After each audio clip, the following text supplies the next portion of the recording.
Olá, muito bom estar aqui com você novamente para conhecermos mais uma mulher extraordinária, uma princesa da vida real.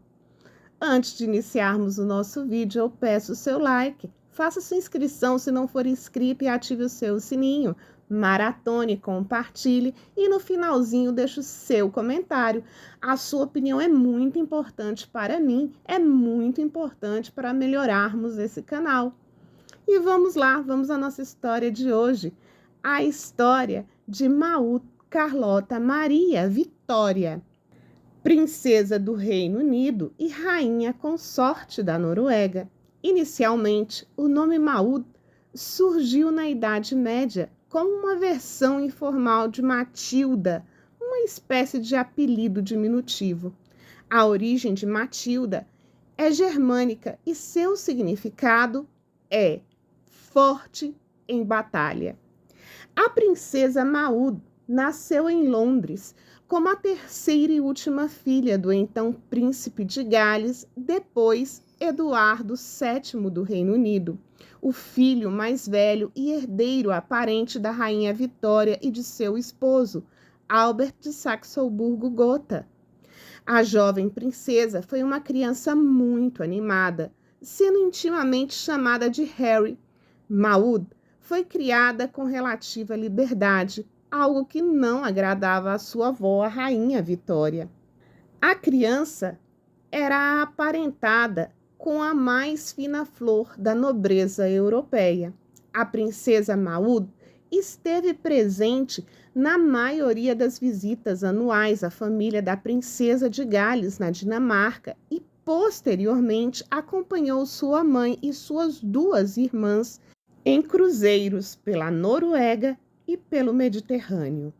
Ao lado de suas irmãs, as princesas Luísa e Vitória, recebeu a Ordem da Coroa da Índia das mãos da Rainha Vitória em 6 de agosto de 1887.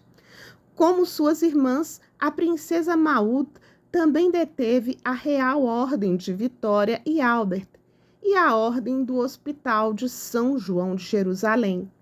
Em 22 de julho de 1896, a princesa Maud desposou seu primo, o príncipe Carlos da Dinamarca, na capela privada do Palácio de Buckingham.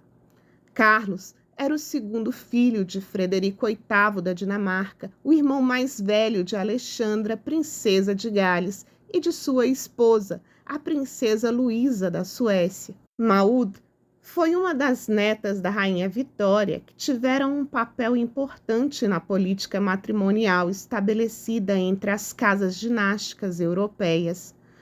Foi aí que nasceu o único filho do casal, o príncipe Alexandre, a 2 de julho de 1903. Thor Bormann Larsen sugeriu que o nascimento da criança 7 anos depois do casamento pode ter resultado de uma forma prematura de inseminação artificial. O príncipe Carlos era um oficial da Marinha dinamarquesa, tendo vivido na Dinamarca com a família até 1905. Em junho daquele ano, o parlamento norueguês dissolveu a união de 100 anos da Noruega com a Suécia, e uma votação acabou oferecendo o trono ao príncipe Carlos.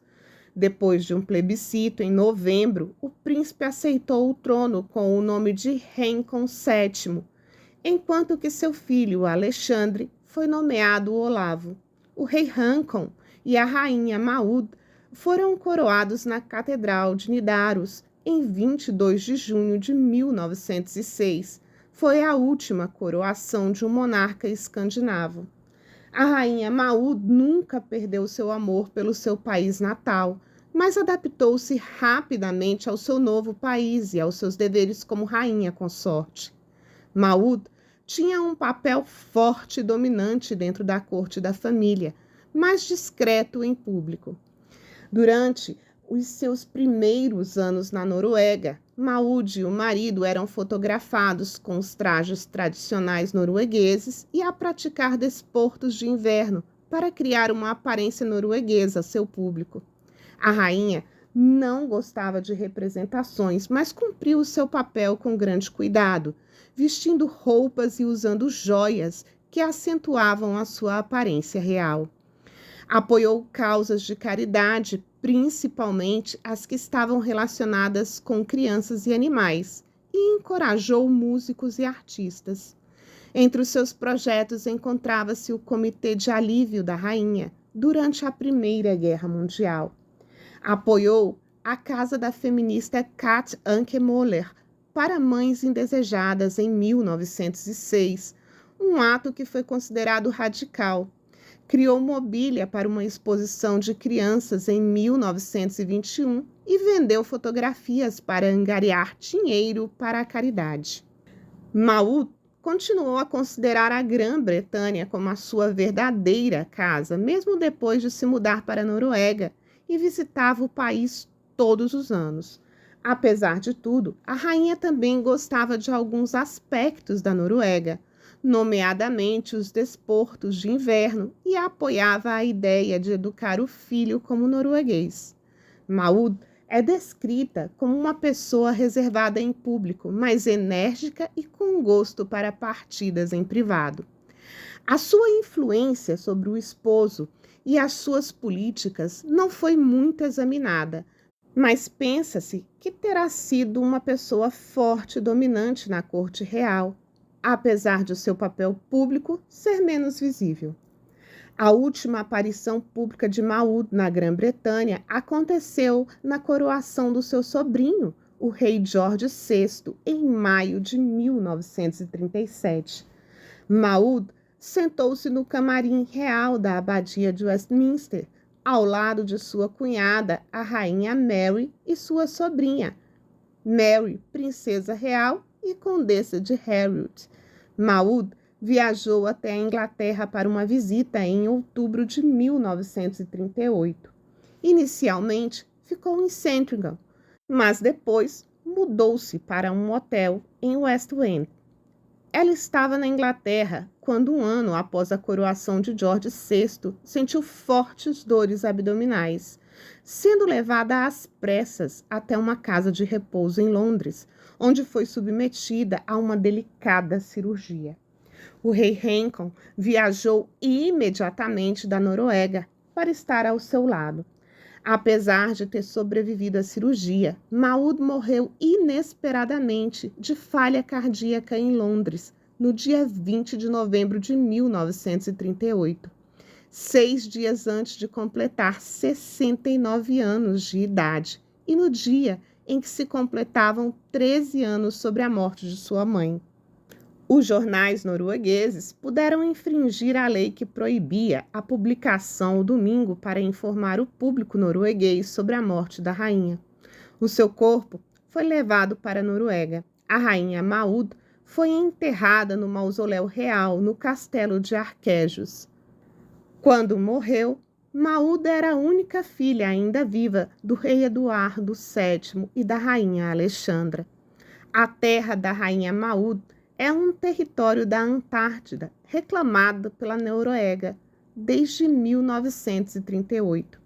É uma dependência norueguesa desde 1957, embora este estatuto não seja reconhecido internacionalmente. A área reivindicada tem cerca de 2,5 milhões de quilômetros quadrados. É onde começa o território antártico australiano. O nome da área é dado pela rainha consorte da Noruega, Maud Carlota Maria Vitória Maud de Gales.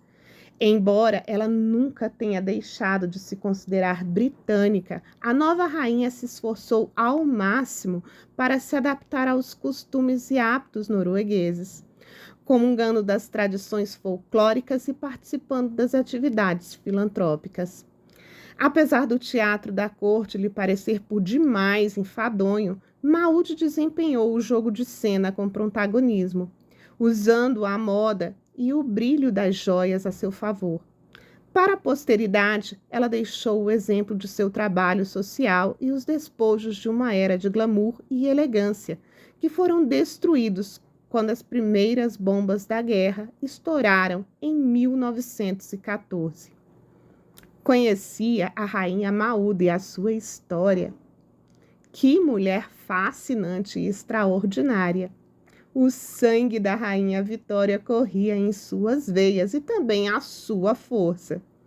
Te espero nos comentários para comentar esse caso. Aguardo você no próximo vídeo. Obrigada pela companhia e até o próximo.